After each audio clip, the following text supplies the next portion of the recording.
Quand vous allez être amené à faire des négociations ou à résoudre des conflits avec une autre personne, votre langage sera très important pour trouver une solution dans la discussion.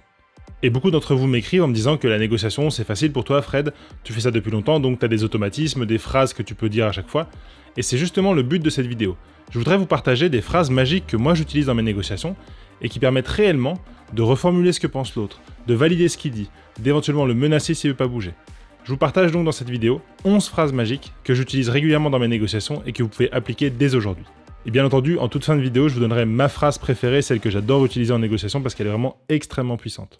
J'ai classé ces phrases selon 5 catégories qui dépendent un petit peu de ce que vous avez envie de faire par rapport à l'interlocuteur. Et pour commencer, je vous propose de voir toutes les phrases qui vous permettent de reformuler ce que l'autre a dit ou ce que l'autre pense. Dans une négociation, je vous le rappelle, vous êtes en train de discuter avec une autre personne pour trouver un terrain d'entente qui satisfasse les deux personnes. Donc plus vous allez réussir à savoir ce que l'autre pense, ce que l'autre a en tête, ce que l'autre a comme besoin, ce que l'autre a comme envie, ce que l'autre a comme problème, plus vous allez réussir à proposer des solutions qui seront adaptées, et plus l'autre sera prêt à faire un pas vers vous et à éventuellement vous faire des concessions. Donc passez du temps dans la discussion déjà à l'écouter et à reformuler ce qu'il dit pour être sûr de bien comprendre l'essence même du message qu'il vous a transmis. Pour ça, voilà le type de phrase que vous pouvez utiliser. Si je comprends bien, vous quittez cette maison après une vingtaine d'années où vous avez vécu dedans parce que vous venez de divorcer et du coup vous avez plutôt envie de vendre assez rapidement pour vous séparer un petit peu de cette maison qui vous lie à votre ex-mari et vous avez envie de la vendre rapidement. Là, vous allez réussir à avoir des informations. Ce qui peut encore mieux marcher, c'est de sortir le pronom « je » de ce type de phrase pour éviter que la personne pense que c'est vous qui essayez d'analyser la situation. Et donc, vous pouvez dire à la personne « on pourrait penser que ». On pourrait penser qu'après plusieurs années avec cette voiture, vous avez envie d'avoir une nouvelle voiture et donc vous voulez vendre la vôtre assez rapidement et vous avez envie surtout de trouver quelqu'un qui prendra soin de votre voiture actuelle. Le « on pourrait penser » vous détache, vous, de la discussion, et c'est comme s'il y avait une personne externe et que vous essayez de comprendre et de formuler ce que cette personne externe penserait. Le deuxième grand domaine dans lequel vous devez progresser dans vos négociations, c'est le fait de valider ce que dit la personne. Le problème qu'ont la plupart des gens quand ils font une négociation, c'est qu'ils rentrent en conflit avec la personne en face d'eux. Je vous rappelle, une négociation, ce n'est pas un conflit entre deux personnes, c'est deux personnes qui essayent ensemble de trouver une solution à un problème commun. Donc c'est très important d'identifier quel est le problème commun et de se dire que la personne avec vous est un partenaire pour trouver une solution. Et donc, quand la personne aura exposé son point de vue, pour valider le fait que vous avez compris et que vous avez entendu, c'est très important que vous preniez le temps de confirmer. Vous pouvez dire des phrases comme « Je comprends ce que vous ressentez et pourquoi vous voyez les choses comme ça ». Là, vous ne dites pas si oui ou non la personne a raison de dire ça, mais vous dites juste que oui, vous comprenez, et que à sa place, vous penseriez la même chose. Ça m'est arrivé récemment dans un conflit de voisinage. Une fois que j'avais compris ce que mon voisin avait en tête et quel était le vrai problème, j'ai pu lui dire « Ah ok, je comprends. Si tu pensais que je faisais ça volontairement, effectivement, de ton côté, je comprends tout à fait que tu réagis comme ça et que tu pensais vraiment que j'ai envie de te nuire, mais en réalité, c'est pas du tout ça, c'est pas du tout le cas, c'est juste un problème de bruit et moi j'y suis pour rien. » Et vous pouvez aussi valider ce qu'a dit la personne, valider le fait que vous avez compris et entendu ce qu'elle avait dit, et néanmoins affirmer votre désaccord en disant une phrase comme « Je comprends pourquoi vous êtes en colère, même si ma vision des choses est différente de la vôtre. » Ou encore « Si je voyais le problème comme ça, je me sentirais moi aussi très frustré. » Ou enfin, pour vraiment valider ses émotions sans émettre de jugement, « Je comprends pourquoi vous réagissez ainsi. » Ensuite, il y a quelques phrases qui vous permettent de pouvoir dire non sans dire non. Ces phrases-là vont vous permettre de poser un refus par rapport à ce que la personne a proposé, sans dire un non ferme et définitif.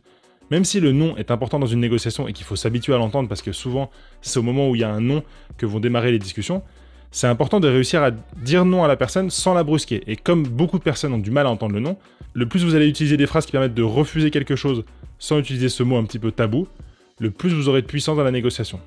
Et moi, j'utilise deux façons de faire qui sont hyper efficaces.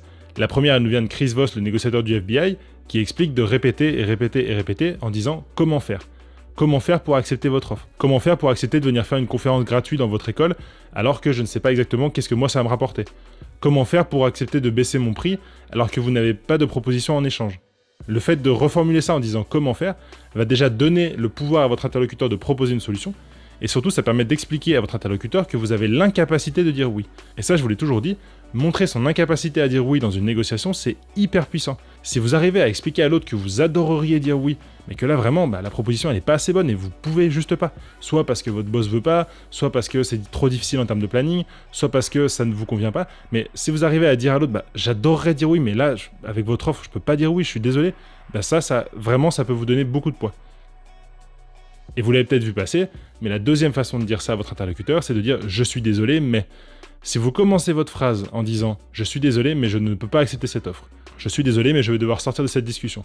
Le fait de vous excuser va créer une certaine empathie auprès de votre interlocuteur et donc il va plus facilement valider ce que vous allez dire derrière. Et donc au lieu de dire non, je refuse votre offre, vous pouvez dire je suis désolé mais comment faire pour valider cette offre alors qu'elle est très loin de ce qu'on espérait à la base.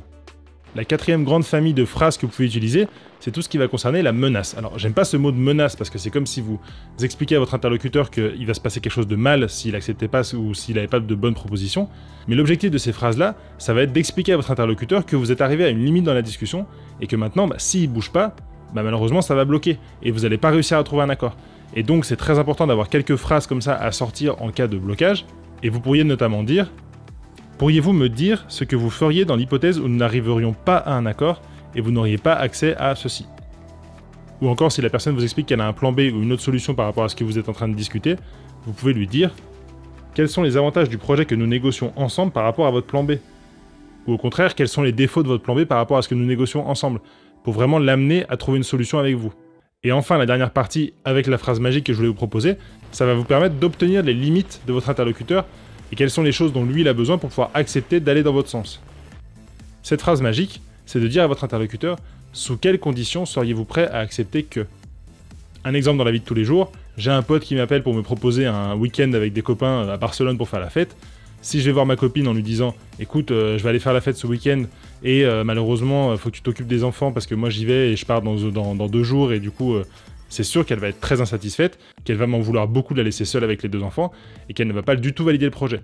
Alors que si je vais la voir en lui disant écoute ma chérie, il y a un tel qui m'a invité pour un week-end à Barcelone, ça ferait vraiment beaucoup de bien, sous quelles conditions serais-tu prêt à accepter que j'y aille? Et là, éventuellement, elle va me dire je voudrais que tu partes pas trop tôt parce qu'il y a les enfants à gérer, je voudrais que tu viennes pas trop tard, et puis je voudrais que dans les 2 prochains mois, tu m'offres aussi un week-end comme ça où je puisse partir avec des copines. Très bien. Je lui ai donné la possibilité de dire quels sont les arguments pour accepter ma demande, et moi, après, à moi de voir si j'accepte tel qu'elle l'a dit, ou j'essaie encore un petit peu de négocier, peut-être pas dans les 2 mois, mais dans les 3 mois, parce qu'on va avoir 2 mois assez chargés. Bref, une fois que vous avez vraiment posé cette question de sous quelles conditions serais-tu prêt à accepter que, vous avez un maximum d'informations pour proposer une solution adaptée.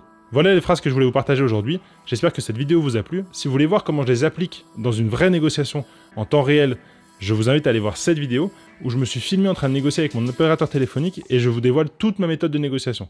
Allez, on se voit là-bas ou dimanche prochain et d'ici là, négociez mieux et soyez audacieux. Ciao!